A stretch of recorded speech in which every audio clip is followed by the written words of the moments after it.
আসসালামু আলাইকুম ভিউয়ার্স, আশা করি সকলেই ভালো আছেন। বিপিএলে রংপুর সিলেটের কাছে যেভাবে হেরে গেছে, এটা আমি মনে করি যে অবশ্যই দুঃখজনক। আমরা যারা রংপুর এবং সিলেটের ম্যাচটি উপভোগ করেছি, আমরা দেখেছি যে শেষ বলে ক্রিস ওকস, ইংল্যান্ডের allrounder, bowling allrounder Chris Woakes শেষ বলে পাকিস্তানি বলার ফাহিম আশরাফকে শেষ বলে ছক্কা মেরে সিলেটকে ম্যাচ জিতিয়েছেন ক্রিস ওকস। দুর্দান্ত খেলেছেন ক্রিস ওকস, বিশেষ করে ক্রিস ওকস বোলিংয়ে দুর্দান্ত, রংপুরের বিপক্ষে দুর্দান্ত বোলিং করেছেন এবং শেষ বলে এক বলে 6 রান লাগে, সেই বলেই ছক্কা মেরেছেন ক্রিস ওকস। আমি মনে করি যে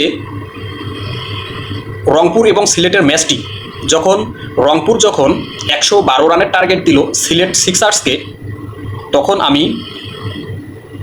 আমরা জানি যে রংপুর আজকে হেরে যাওয়ার সম্ভাবনা অনেক বেশি, কারণ টি-20 ম্যাচে 112 রান এটা কোনো ব্যাপারই না, একেবারে সংক্ষিপ্ত রান, অল্প রান। 112 রান রংপুর যখন 112 রান টার্গেট দিয়েছে সিলেট টাইটান্সকে, তখনই ম্যাচ হেরে গেছে রংপুর।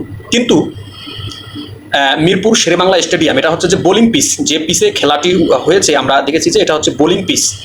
এই বোলিং পিচে 112 রান টার্গেট দিয়ে রংপুর সিলেটের সাথে যেভাবে খেলেছে, যেভাবে ফাইটিং করেছে,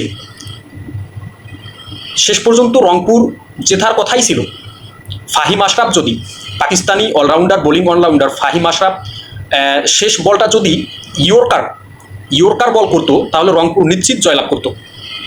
ফাহিম আশরাফ ইয়র্কার বল না করে সে বলটা অফ সাইডে করেছে, আর ক্রিস ওকস, ইংল্যান্ডের বোলিং অলরাউন্ডার ক্রিস ওকস দুর্দান্তভাবে ছক্কা মেরেছেন।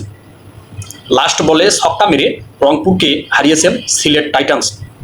কংগ্রাচুলেশন সিলেট টাইটান্সকে এবং কংগ্রাচুলেশন রংপুর রাইডার্সকে, কারণ হেরে গেলেও এই ম্যাচটিতে দুর্দান্ত পারফরমেন্স দেখিয়েছেন রংপুর এবং সিলেট। তবে সত্যি এরকম ম্যাচ দেখে অনেক খারাপ লাগে যে লাস্ট বলে ছক্কা মেরে ম্যাচ জয়লাভ করেছে সিলেট টাইটান্স এবং রংপুর হেরে গেছে। সিলেটের বিপক্ষে রংপুরের যে ব্যাটসম্যান, তারা ভালো পারফরমেন্স করতে পারেনি, বোলিংগুলো দুর্দান্ত বল করেছেন। আমি মনে করি যে ফাহিম আশরাফ যদি লাস্ট ডেলিভারিটা ইয়র্কার ডেলিভারি করতো, তাহলে রংপুর নিশ্চিত জয়লাভ করতো। তো রংপুরের বিপক্ষে সিলেট টাইটান্স জয়লাভ করায় সিলেট টাইটান্সকে কংগ্রাচুলেশন। আমি মনে করি যে সিলেট টাইটান্স আজকেও জয়লাভ করবে রাজশাহী ওয়ারিয়র্সের বিপক্ষে, এবং আমি মনে করি যে সিলেট টাইটান্স এবার বিপিএল এর ফাইনাল ম্যাচে জয়লাভ করবে এবং শিরোপা জয়লাভ করবে সিলেট টাইটান্স। কংগ্রাচুলেশন সিলেট টাইটান্সকে।